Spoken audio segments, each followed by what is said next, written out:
तो बेटा ये एक्सरसाइज 1.4 का क्वेश्चन नंबर कुछ बुक्स के ऊपर इसका नंबर 3 लिखा हुआ है। एक्चुअली इसका सीरियस में नंबर 4 बनता है। तो ये इसका बेटा क्वेश्चन है। तो इसमें यह है कि ये 3 सेट दिए हुए हैं, पी सेट है, क्यू सेट है, आर सेट है। इन सेट का प्रूव करना है। ये एसोसिएटिव लॉ है। इन एसोसिएटिव लॉ को एक यूनियन का है, एक इंटरसेक्शन का है। इसको प्रूव करना है बाय यूजिंग वेन डायग्राम, यानी वेन डायग्राम के थ्रू हमने प्रूव करना है कि इसके लेफ्ट साइड राइट साइड के इक्वल इनका आंसर आ रहा है। तो जिस तरह के आपको पता है कि सबसे पहले वेन डायग्राम में सबसे पहले उनके जो सर्कल ड्रा करने होते हैं ना, सबसे जो उसका बेसिक कंसेप्ट होता है वो सर्कल होता है कि सर्कल किस तरह से ड्रा होने हैं। तो इसका मैं पहले इसका ये जो ए पार्ट है इसको सॉल्व करता हूँ और इसको लिखता हूँ यहाँ पे और फिर इसके सर्कल ड्रा करता हूँ। तो इसका बेटा सबसे पहले मैंने इसका जो हाँ इसका यूनियन का जो एसोसिएटिव लॉ है उसको मैंने लिख लिया है। तो सबसे पहले हम इसकी जो लेफ़्ट साइड है उसको सॉल्व करेंगे। तो जो बेटा सेट दिए होते हैं उन सेट्स के मुताबिक इनका जो सर्कल ड्रा करने होते हैं, वेन डायग्राम ड्रा करनी होती है और डायग्राम की जो सर्कल होते हैं वो सेम होते हैं। लेकिन आगे जो उसका ऑपरेशन होता है, यूनियन है, इंटरसेक्शन है, कंप्लीमेंट है, जो भी है उसके अकॉर्डिंग फिर जो भी ऑपरेशन होता है उसके अकॉर्डिंग शेड में फ़र्क आता है। ठीक है, शेड में फ़र्क आता है। सर्कल सेम तरह के होते हैं। जैसा कि देखें आप हमारे कि जिस तरह ये पी सेट है, ये आर सेट है या क्यू सेट है, इनमें देखिए कि हम अगर हम गौर करें तो इसमें देखें कि पी और आर के कोई एलिमेंट भी आपस में सेम, आपस में कॉमन नहीं है। पी के एलिमेंट और हैं, आर के एलिमेंट और हैं, लेकिन क्यू के एलिमेंट कुछ इसके अंदर हैं और कुछ इसमें नहीं है, और कुछ क्यू के एलिमेंट जो हैं वो आर के साथ, आर सेट के साथ कॉमन है। तो पहले हम वो दो सेट का सर्कल ड्रा करते हैं जिनके एलिमेंट बिल्कुल भी आपस में कॉमन नहीं है, जैसे पी और आर। ये पी का हो गया और ये आर। जिनके एलिमेंट कॉमन नहीं ना होते उनका सर्कल भी आपस में कॉमन नहीं होता, दूर दूर ही बनता है। और इसी तरह जो क्यू है, क्यू के जो एलिमेंट हैं कुछ पी के अंदर हैं, कुछ आर के अंदर भी हैं। तो इस तरह से, और कुछ ऐसे भी हैं जैसे कि चाहे क्यू एक ही है, वो एक ऐसा है कि जो ना वो पी में है ना ही वो क्यू आर में है। तो इसका सर्कल ऐसे बनेगा, ऐसे। तो इसके अंदर अगर आप एलिमेंट लिखना चाहें तो भी लिख सकते हैं, तो अगर नहीं भी लिखना चाहें तो भी कोई बात नहीं है। अब देखें कि पहले पी से स्टार्ट करते हैं। पी के और कौन से एलिमेंट है जो इसके क्यू के साथ कॉमन है, वह 2 और 3। ये 2 और ये 3 जो कॉमन है, ये क्यू सेट है। तो जो क्यू और पी के कॉमन है वो इसके कॉमन एरिया में लिख दिए। ये लिखने ज़रूरी नहीं है, लेकिन फिर भी आपकी आसानी के लिए, क्योंकि अभी आपका स्टार्ट है इसलिए आपको लिख दिए। अब इसके अलावा पी के कौन से एलिमेंट बच गए, 2 और 3 के अलावा 0 और 1। अब देखें कि क्यू और आर के कौन से एलिमेंट आपस में कॉमन है, वह है 5 और 6।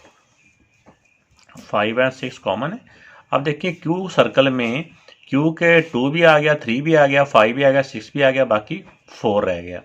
अब इस तरह आर के देख लें, आर के कौन से एलिमेंट रह गए हैं, 5 और 6 इधर आ गया आर का, बाकी रह गया 7, 8 और 9। तो इस तरह से बेटा ये एक इसकी डायग्राम बनेगी।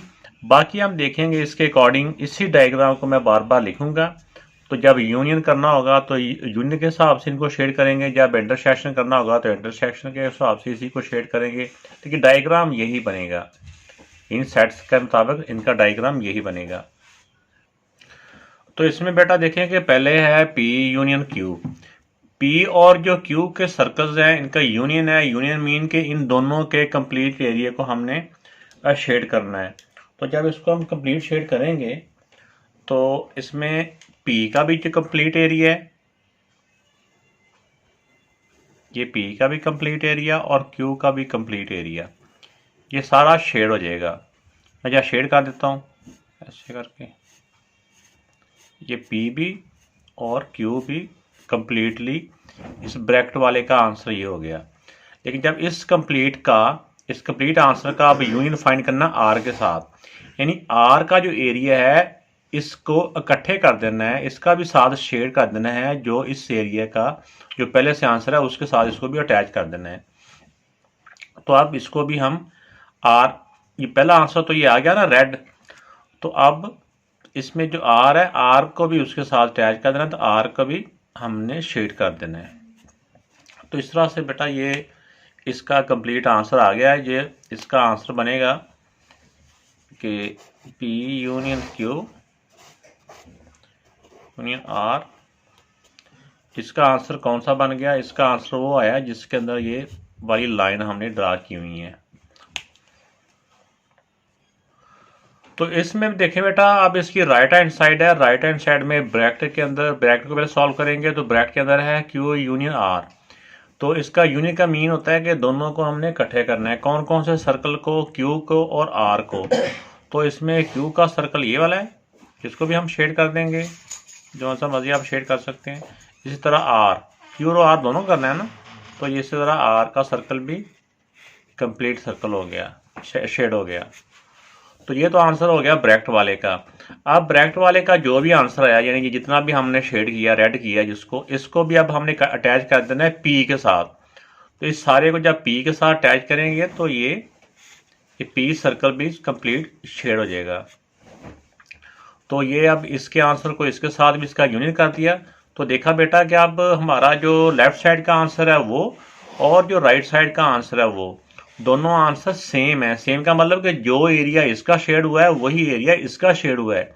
तो शेडेड एरिया से हमने अंदाजा करना है कि इसका जो शेडेड एरिया सेम है या डिफरेंट है। कलर तो हम दूसरे में और भी कलर कर सकते हैं ना, तो लेकिन क्योंकि ये सेम एरिया शेड है तो इनका आंसर सेम है, तो लिहाजा इससे प्रूव हुआ कि इसकी लेफ्ट हैंड साइड इक्वल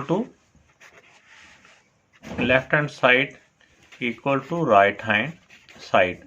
और इसको हम इसके साथ साथ कुछ टीचर इसको सिंपल यूनियन और जिस तरह यूनियन के फाइंड करते हैं, उनको नंबर्स का यूनियन भी फाइंड करते हैं, फिर उस तरह भी आंसर निकाल के इनको प्रूव करते हैं। और इस तरह ये वेन डायग्राम के थ्रू तो करना ही होता है।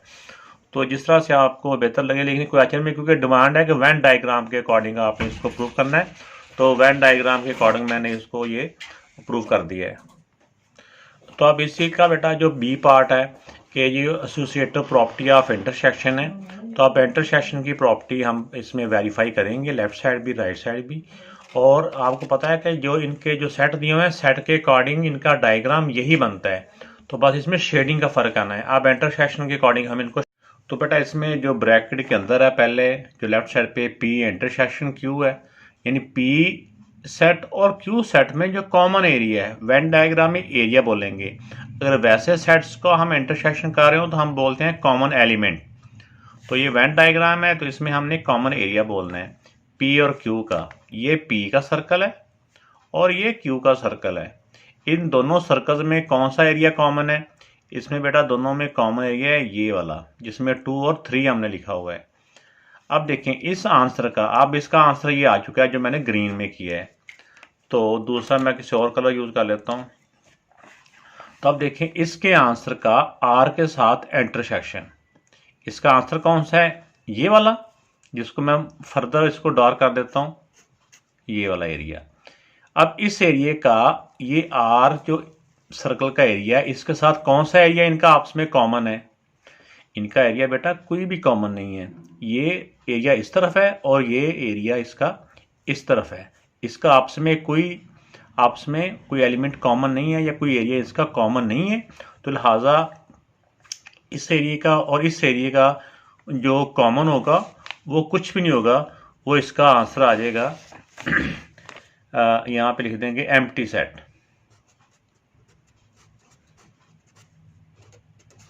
यहाँ लिख भी देंगे एम्प्टी सेट, क्योंकि शेड तो ऑलरेडी वो नज़र आ रहा है, तो मे भी समझे कि ये शेडेड एरिया है। लेकिन इसमें वो शेडेड का हम नहीं लिखेंगे। ज़्यादा भी हो तो स्टेप्स लिख सकते हैं कि एक स्टेप में हम लिख सकते हैं कि हमने स्टेप 1, मैंने एक पहले डायग्राम में बताया था, एक पहले क्वेश्चन में वीडियो में, कि पी इंटरसेक्शन क्यू है, उसका आंसर हमारा ये है कि यहाँ पे ये। तो इसी तरह जब हम करेंगे सेकंड स्टेप किया हमने, यहाँ पे लिख देना सेकंड स्टेप, ये फर्स्ट स्टेप सेकंड स्टेप। तो जब हमने सेकंड स्टेप किया, इसका मीन कि आर के साथ जब हमने इंटरसेक्शन फाइंड किया तो इसका आ जाएगा यहाँ पे उसमें, क्योंकि जब इसके शेडेड एरिया का इस आर के सर्कल के साथ कोई भी कॉमन नहीं है, तो लिहाजा यहाँ पे कोई शेड नहीं होगा, होगा नो शेडेड या नॉट शेडेड। तो और क्या लिख सकते हैं यहाँ पे, एम्प्टी सेट, जैसा कि मैंने इस तरह लिख भी दिया, वो भी साथ लिख सकते हैं। तो इसका आंसर आएगा एम्प्टी सेट। तो अब बेटा देखेंगे इसका जो ब्रैकेट के अंदर वाले को पहले सॉल्व करेंगे। ब्रैकेट के अंदर है क्यू इंटरसेक्शन आर, क्यू और आर का जो इंटरसेक्शन है, यानी क्यू सर्कल का और आर सर्कल का intersection mean common area. Common area कौन सा है, ये वाला, ये वाला हो गया। अब यहाँ पे भी हम लिख सकते हैं कि क्यू और आर का आंसर तो ये आ गया, क्यू और आर के इंटरसेक्शन का।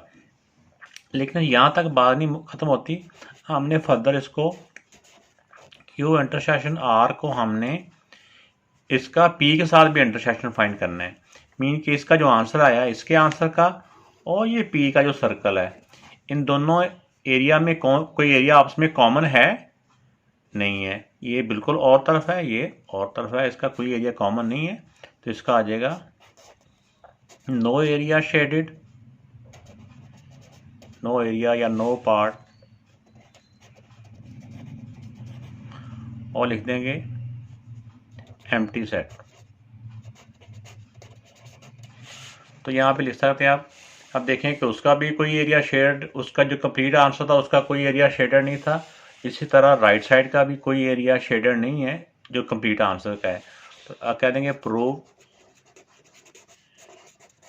Left hand side equal to right hand side. तो ये भी लिख सकते हैं, या फिर हम इसकी जो प्रॉपर्टी है ये वाली जो एसोसिएटिव लॉ है, इसको भी नीचे यहाँ पे इसकी जगह पे लिख सकते हैं।